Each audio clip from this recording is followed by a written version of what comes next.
Get this and get it straight. Crime is a sucker's road, and those who travel it wind up in the gut of the prison of the grave. This time each carried a torch and each was burned by it. The heel, the hero worshiper, and the hard-bitten blonde. And all because of a woman already 2 days dead.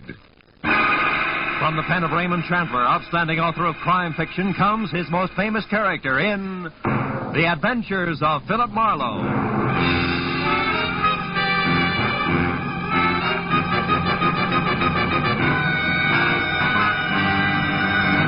In just a moment, tonight's story. But first, a message from the Ford dealers of America. Tonight, more than 110,000 enthusiastic motorists own new 1950 Fords.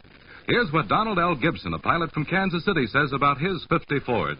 As a pilot, I'm naturally interested in engines, and that's why I bought a 50 Ford. That V8 really ticks along. And ticks is just the right word, because it's as smooth and quiet as the Swiss movement in a good watch. And it's not just the Ford engine that's fine. The ride is just like flying in smooth air, and the car handles like a dream. Anyone who's thinking of buying a new car should certainly take a check ride in the 50 Ford. We Ford dealers are swamped with comments like that. But don't take anyone's word for this new 50 Ford. Prove it for yourself. Look up your nearest Ford dealer in the classified phone directory. Or perhaps you know him personally. He'll arrange a test drive in the 50 Ford. Test drive it for comfort, for power, for safety, and for the quietness, which is its mark of quality. Yes, before you buy any car at any price. Test drive the 50 Ford at your Ford dealers tomorrow. Now, with Gerald Moore, starred as Phillip Marlowe, we bring you tonight's exciting story, The Torch Carriers.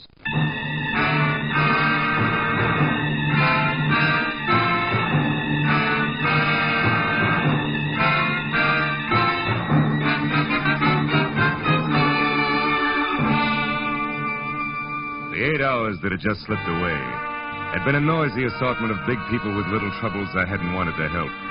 And little people with big troubles I hadn't been able to help. So by the time it was all over and I was heading for home, a cozy, quiet cocktail lounge at the Wilshire Gardens Hotel seemed like a good idea. When I was there, up at the bar with one down and one to go, the strain that had been with me all day began to ease up. But even as I relaxed, the tension between the couple sitting at my left became more and more apparent. I looked down the bar. The girl was young, pretty, and obviously afraid of the little man with her, who had only asthma where her voice should have been. Now, have I made myself clear? I don't know what you're talking about. Now, look, sister, Larry Sola doesn't go for people snooping after him now. And neither do I. It gives me work to do that's sometimes rough on a party. Brave boy. All right, little man, you've had your busy day. Hey, take your hands off me. As soon as you relax. Okay, get your mitts on. Now, gentlemen, please, no fighting. I can lose my license for it. Now, you leave at once. Wait a minute, Baldy. You heard him, Buster. Okay. I said what I come to say anyhow. Walter, stop playing. You all right, miss? Yes, thank you. Are you sure? Would you like another drink? No, thanks. I think I'll go back to my villa. Oh, you're staying here at the Wilshire Gardens? Yes, Villa 12. It's just around the corner. Maybe I better see you as far as the door. Little pal of yours might still be around. Well, thank you. It's all right. Come on. This is really very nice of you, Mr. Marlowe, Phillip Marlowe. What about you? What? Oh, Claire Osborne. Well, now, look, Claire, I'm not trying to pry into your business, but in a way, people like Larry Salter are my business. Larry Salter? How did you know about him? Your little pal in the bar wasn't whispering. Oh. I'm a private detective, Claire, and I see a lot of people get in over their heads. Hate to see it happen to you. You know, these people play rough, usually for keeps. Maybe you better tell me about it, huh? Well, this is my place. Oh. Mr. Marlowe, I'll be frank with you. A month ago, I got into a jam. It was an investment I'd made, some stock, a sure thing, I was told. And they usually are. Anyhow, the certificates weren't quite gilt-edged, and they took a dive, a deep one. And to protect myself, I needed more money, so I took a bracelet. I had a diamond one and got a loan on it. From Larry Salter? Yes, from Salter. A friend, a person I thought was a friend, recommended him to me. So you cashed your bracelet, covered your investment, got your money back, and now you want the bracelet again, correct? Yes, but Salter isn't around. He's hiding. How do you know? Well, I went to the club he runs up on the strip. I overheard it there. Oh. The two men spoke of him as being on an extended vacation for his health. But, of course, I didn't believe that, so I went around the back, found the door open, and got into Salter's private office. Baby, that in itself is a wonderful way to get into trouble deep. Yes, I know, but I just had to find out where Salter could be located so I could pay him and get my bracelet back. Huh. Here, look. This paper. Mm-hmm. It was folded under Salter's memo pad. On one side it says, Madge, Gladstone 274. The last number's missing, torn off. And on the back, meet at 1010. Can this help us any? No, it might. But first, Claire, a couple of questions that might help even more. Who was that ersatz little Caesar who slapped you in there? One of the men I overheard talking at Salter's club. He must have seen me and then followed me here. That figures. Now, look, honey. You're scrambling awful hard for a $1,000 bracelet. What's the rest of it? The rest of it? Well, you're out of your... Honey. Oh, what's the use? That's better. I might just as well tell you. The bracelet isn't mine, Mr. Marlowe. It belongs to my aunt. I live with her in San Diego. Oh, you borrowed it while she was away, maybe, huh? Yes. Oh, please, I've learned my lesson. I only want to get that bracelet back now, Mr. Marlowe. Please, will you help me? I'll pay you anything. Never mind that now. Oh, please, I must know where Larry Salter is. Okay, Claire, we'll try to find out, but on one condition, huh? Which is what? That you go inside, lock all doors and windows, sit next to the phone, and until you hear from me again, do absolutely nothing on your own. Agreed? Oh, yes. Agreed, Mr. Marlowe. Thank you very much.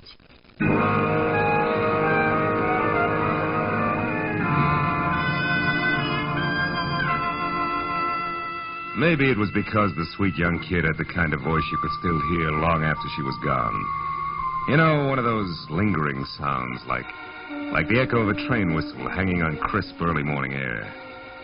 But when I was at a payphone, I stopped wondering and started dialing numbers prefixed Gladstone and followed by 274 and then in order 1, 2, 3 and so on until after no answer once, wisecrackers twice, and a babysitter who thought I was a masher from a high school, I finally scored at number 5.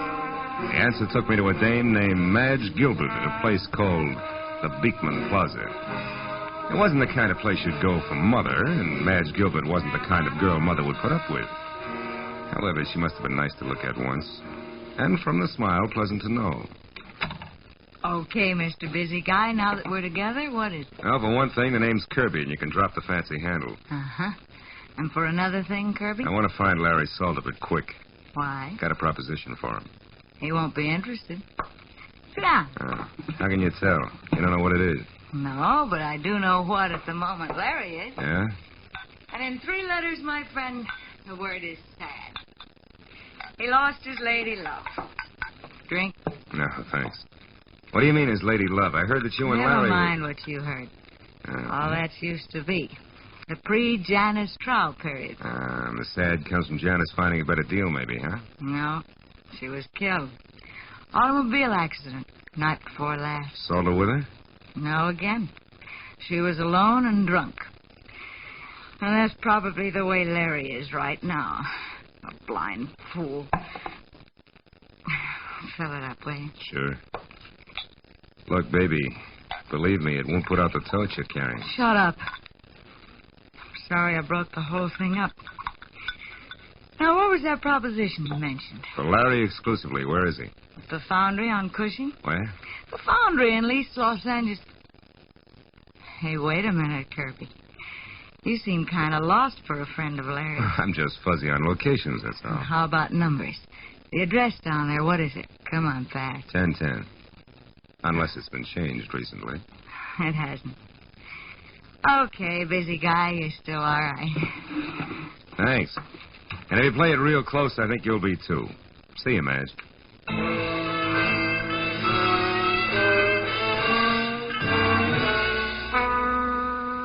Cushing Avenue in East Los Angeles is industrial, literally wrong side of the tracks and about as non-Hollywood as an honest day's work. And all the way there, I kept blessing the dumb luck that had made me answer 1010 for the address before I'd even had time to think. When I pulled up and parked away from the place, I hoped that luck would continue. Because ahead was the foundry, or what remained of it, and in no sense did it look like friendly territory. I found a metal staircase climbing from what had once been a loading ramp up to the yard foreman's office where a single staring, unshielded light inside said that somebody was home. And when I'd quietly gone up those stairs, I saw through a glass door who that somebody was. Larry Salter, alone next to a telephone and pitching darts at a smiling face on a calendar across the wall that read, January 1928. And I knocked with the barrel of my .38 on the dirty glass door. Told me to come in without looking up. Make yourself at home, neighbor. Be with you in a minute. Aha! I did it. Her front tooth have been trying for that all night. So glad you made it. Now it won't be on your mind while we talk. About what? Bracelets. Bracelets. Neighbor, this is an iron foundry. What you want is a jewelry shop. Let's save each other a lot of time and level, huh? I'm a private detective named Marlowe, Salter, and at the moment working for Claire Osborne, who now has the price of a bracelet. Wants it back in a hurry. Do we do business? No, we don't. And it's not because I don't like you, neighbor. But because, one, I never heard of any Claire Osborne. And two, bracelets are stuff for second-story men, which I am not. And three, you ought to get yourself a pair of sneakers, stupid. You've been followed all the way through the yard, up the stairs, and into this room. It's an old gag, Salter. No gag. So while you still can, you better put that gun away, because my boy Cover takes a strange delight in messing people up. Real bad. You're bracketed, chum. You better drop it fast. Yep. That's better. Now, Marlowe, without any double talk about babes and bracelets, let's have it. You're one of Freeman's best boys, aren't you? You think I had something to do with him getting knocked off in that ditch?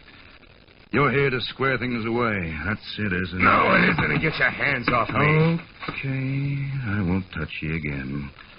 But that's more than I can say for Cover. Yeah, lots more.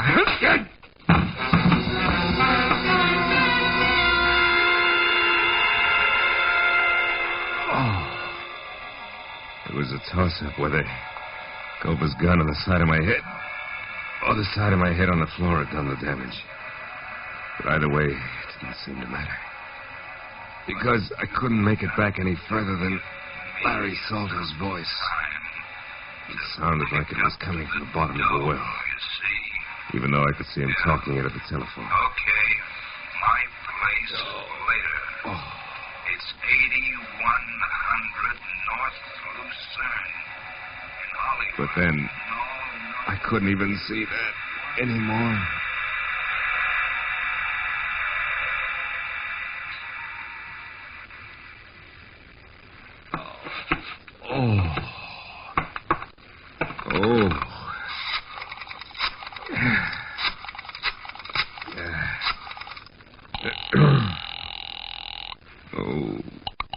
Good evening, Wilshire Gardens Hotel. Villa 12, please. Yes, sir. One moment, please. Hello? Marlowe, Claire. Listen, I'm over in East Los Angeles. Mr. Marlowe, did you find him? Do you know where Larry Salter is? Yeah, I think so. 8100 North Lucerne. It's up in Hollywood near you. Now listen, Claire, about the bracelet. There is no bracelet. What? There was no trouble on the stock market and no loan made. Why do you want to know where Salter is? What do you want from him? His life. Goodbye, Mr. Marlowe. Wait a minute, Claire. Claire, listen to me. Oh, my head. I wouldn't try it, What? chum. Hey, Cover, listen, Shut up. You don't have to go no place until Larry Salter comes back and says so. Now relax, chum.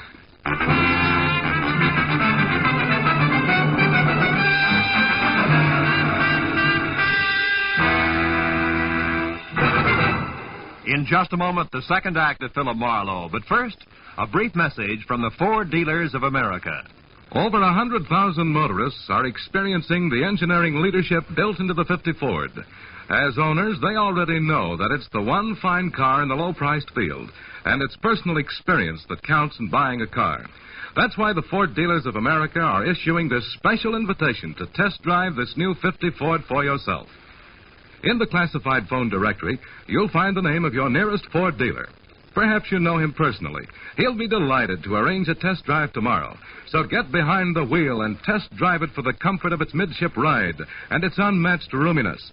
Test drive it for the power and quietness of the only V8 in the low-priced field, the kind of engine found in America's costliest cars, yet priced lower than 10 different six-cylinder cars. Test drive it for the safety of its own king-size brakes, largest in the low-priced field. Before you buy any car at any price, you'll find it to your advantage to test drive the 50 Ford at your Ford dealers tomorrow. Now, with our star, Gerald Moore, we return to the second act of Philip Marlowe and tonight's story, The Torch Carriers.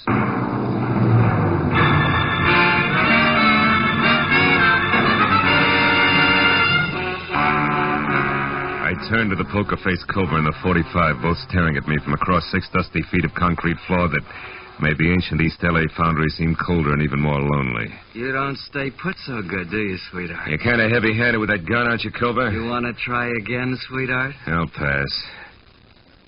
Standing here staring at each other is apt to get dull, don't you think? That's entirely up to you, sweetheart. You bleed pretty. You'd like that, wouldn't you, kid? Look, just so I don't get plugged by mistake, you better let me sit down before I fall down, huh? Help yourself. Over there on that box, so we keep me between you and the door. That's right. You're a good boy. You got no idea. Hey, come on. How long do we play like this? I'll tell you better when Orville the Squeak gets back. What's Orville the Squeak? She runs errands for Larry, like finding out what's phony about a certain young babe and her bracelets that don't exist. So that's where the bird with the whiskey soprano fits. That's the way the punk operates, huh? Well, that way, Koval, we'll both die of old age before... Well, you hear that? Somebody moved downstairs. Maybe this is visitor's night in the old foundry. Don't get your hopes up, sweetheart. Those live here. They're rats. They eat small dogs. And one thing more, Marlowe. What's that for, punk? Dropping your hands out of your lap where I couldn't see them. Don't try it again. I'll put it on your bill. You know, Cobra, you're holding me here on Larry Salter's orders, and yet I'm the only one who knows what schedule I happen to him tonight. Maybe you better tell me. Sure. Only first I want to know something. What about the late Mr. Freeman Best? Freeman was scum. Low, stinking scum. Nobody misses him. I mean nobody. And Larry didn't kill him, that's out. But he was connected, wasn't he? And there was a girl named Janice Trow. How does she figure? You better let that one set, sweetheart, for your own sake. Now, let's have your end and fast. What's supposed to happen? Did you hear it? Yeah, what? Don't tell me a tough boy like you gets jumpy. Skip it. All right, Gib, come on, wise boy, jabber. Look, Culver, won't do you any good. Anyway, I'm the only one who Shut up. There was something. Maybe your rats are big enough to wear shoes. Shut up, I said. And sit right there or I'll blow you in two, and I mean it. Orville? Orville? Hey, Squeak. Is that you? Who's out there? Answer me! As Culver edged out of the room, I felt along the side of the box I'd been sitting on for a jagged chunk of metal slag I'd spotted earlier. It was about the size of a baseball and heavy. I picked it up, then moved across to the opposite wall near the door. You, get out of here. The boss is through with you. Now beat it. I stepped out and saw Culver standing at the head of the stairs, his back to me. I threw the lump of iron slag with everything I had. Caught him like a hammer between the shoulder blades. His head flew back, his fingers clawed at the air, and he pitched face first down the stairs. I caught a glimpse of a woman ducking out of sight behind the foundry furnace. It was Madge Gilbert. You killed him, didn't you? Cobra's dead? I don't know, and I don't care. What are you doing in this boarded-up rat trap? There's nobody else here. Just us and Cobra. Creepy number they call Orville the Squeaker's due any minute. That nasty little louse gives me the willies. You made your bed, baby, but let's not get lost. What are you after in here? Well, I've been thinking plenty about that torch you're talking about. I decided if you carry the same old one long enough, you're bound to get burned. Finally felt the heat, huh? Yeah, plenty. So I came here looking for you. Or Larry. Couldn't make up your mind. Certainly. I wanted to tell Larry I was through with him. He'd have beat you to it, but you found me, so? Okay. But if Larry or the Squeak come back after what I'm going to tell you, you got to help me get out of here. Larry'd kill me. Okay, kid, let's have it. Well, you wanted to know about Janice Trow. Yeah. Okay, I'll tell you. She was beautiful. I'd be the first to admit it. A brunette like every woman wishes she was. And Larry fell for her. She took him away from me just like I'd been dead 10 years. Only she was rotten. Never once a clean thought in her twisted, dirty little brain. So says the jealous lover. Jealous?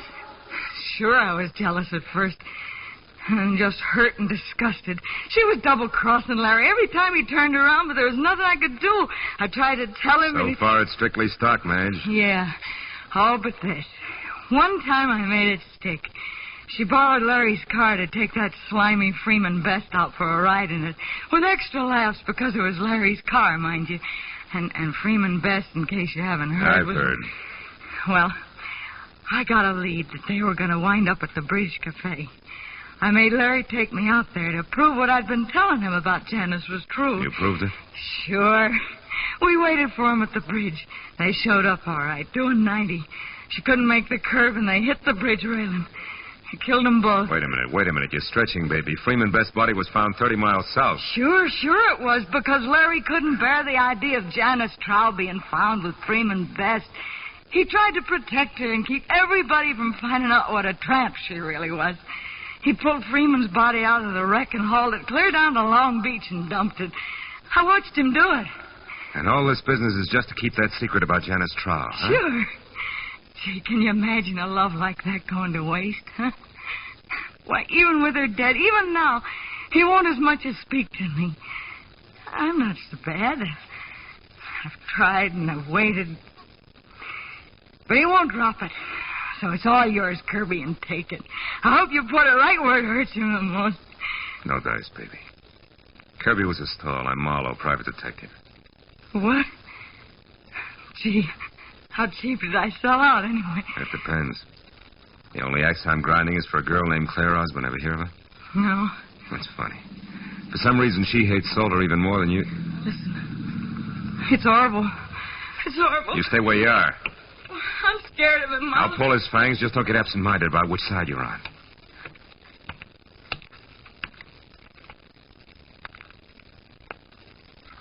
Hello, Orville. Where's Larry? I don't know. I've been waiting for him. Where's Cover, then? I got something important. Cover? Oh, why, he went out for a few minutes. Yeah? I don't like this, sister. You in here all by yourself. Something's wrong. What is it? Come on, what's the matter? Mom! Hold it, Orville. What? You. Why the gun? Guess. What do you know about Claire Osborne? I don't think I know the party. Sure you do. A cute little brunette named Claire Osborne. I want the straight dope on her, and I want it now, not later. Hey, Culver! Hey, Culver! Answer my questions, you creep. You won't get anything out of me. Larry will take care of both. You jerk. Now, maybe there's something on it'll give me an answer without talking back. Look, he always wrote things down in a little notebook inside his jacket. Yeah, you're right. Here it is. Let's see. Oh, sure, this is it. Claire Osborne arrived from San Diego last night by plane. Registered at Wilshire Gardens as Claire Osborne, but according to driver's license, her real name is... For Pete's sake, no wonder. I'll see you, kid.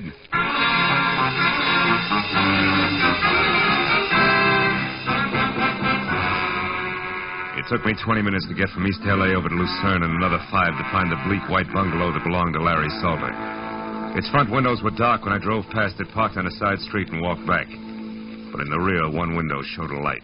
The screen door was open, so I eased myself into the service porch where I could see Salter sitting at a kitchen table. A look on his face of hurt defiance, like a small boy accused of something he hadn't done. I couldn't see who was facing him, but there was no mistaking the voice. I love my sister. It was Claire. All my life, Janice was everything to me. And now she's dead, and you killed her. That's true, isn't it? I've already told you once, kid, you're making a mistake. Oh, no, I'm not. You're going to pay for my sister's death. No court will ever call it murder, but that's what it was. You did it just as surely as if you'd strangled her with your own hands. And now I'm going to get even for Janice. Claire. Hey, But, Marlowe, you crazy fool, why did you come here? Give me that gun, Claire. I know you stay out of this. You can't stop me. Nobody can. Even if you shoot me, Marlowe, I'll kill him Now, first. listen to me. Before you start pulling that trigger, you better know all the facts. Everything Salter here has done since your sister's death has been to shield and protect what little she herself left of a good reputation. She turned bad, Claire. You're lying. No. What reason have I got to lie? I'm telling you this because it's true and I can prove it. I don't believe you. You're trying to trick me. It was your big sister who tricked you years ago. She was no good. She was that double-crossing, dirty cheat who wouldn't shoot square for 5 minutes. Stop it. No, there's more. The night she died, she was two-timing Larry. But even in spite of that, he risked his neck to move the body of the other guy just so she wouldn't be found with the kind of cheap trash she'd been running around with. And do you know why?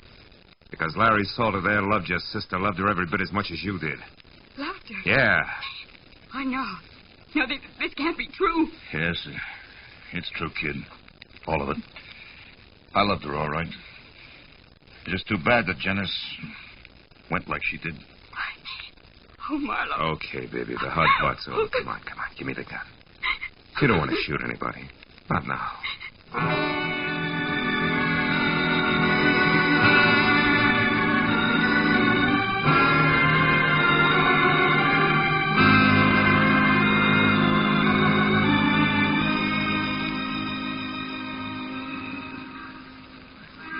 Feel better now, Claire?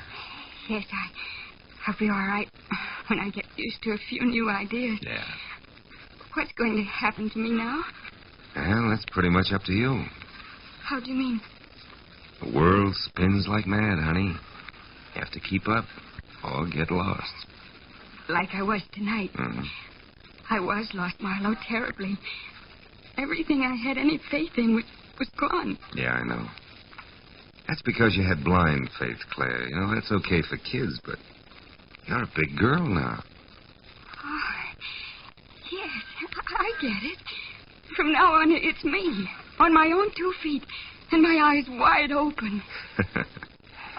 Well, take it easy, baby. It's fun to close them once in a while.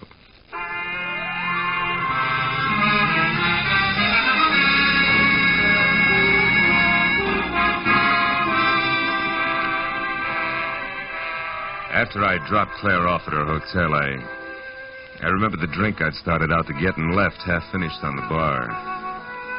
But it was too late now to stop anywhere, so I drove home and poured myself a nightcap in my own apartment. I carried over to the window and looked out across the city at the endless miles of winking lights, each one a torch. Everybody carries a torch for something. Some for a love they can never have, an ideal that's out of reach, and some just for memory. Funny thing, so many dark corners get their only light from a torch that somebody carries.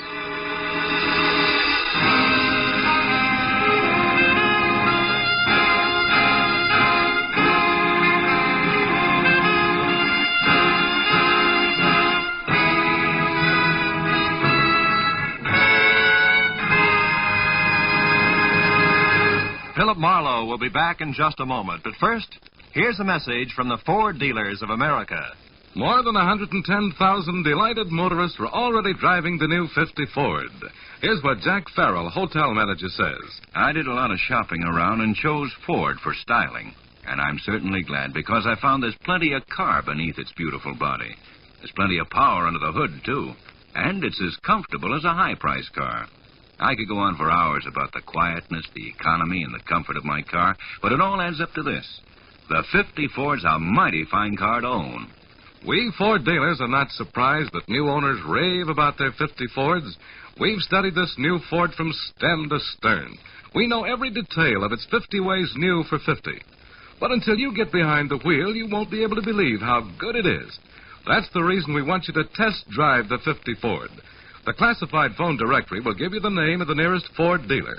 Or perhaps you know him personally. Why don't you phone him tomorrow? Before you buy any car at any price, you owe it to yourself to test drive the 50 Ford. Be sure and be with us again next week when Phillip Marlowe says... This time, everything that happened from the orange-haired man with a map past the oaf with a pitchfork to the body at the covered bridge was wrong. Dead wrong.